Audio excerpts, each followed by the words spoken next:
الفكر يا إنسان لو أطلقته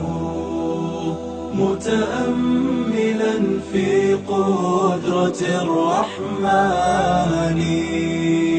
لخضعت إجلالا وتسبيحا له سبحانه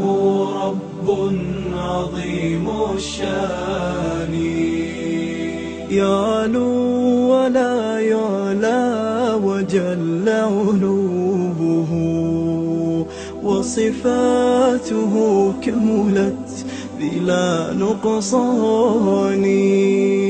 سلطانه باق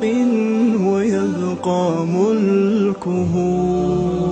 هذا ويفنى كل ذي سلطان في كل شيء قد تكامل صنعه ذا محكم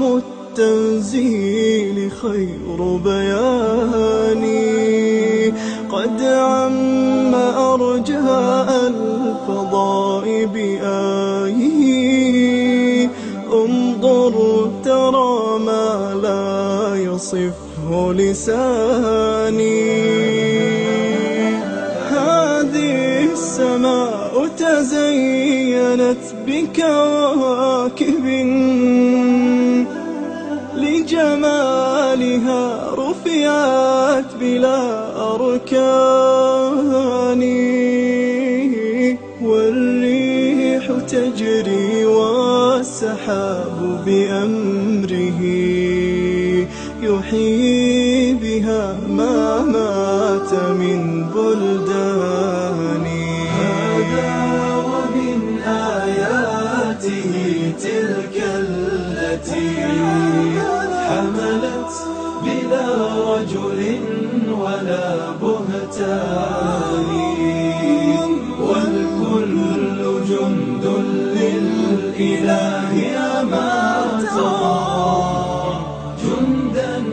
يقض مضاجع الطغيان وإذا السماء تشاققت من هول ما وعد الإله بآخر الأزمان والأرض غير الأرض هذا يومها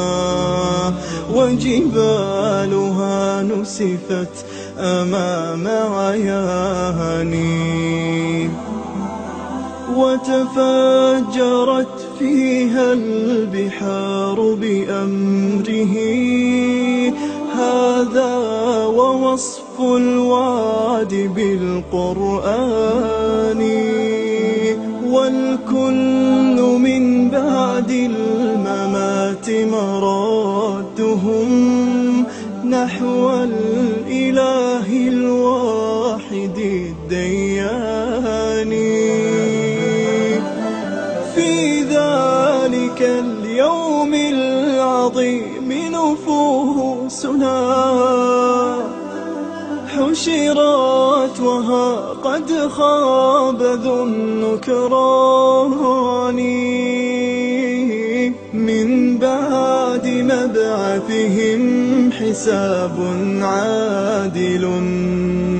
يا سعد من ثقلوا على الميزان يا سعدهم وجنان ربي فتحت يتقلبون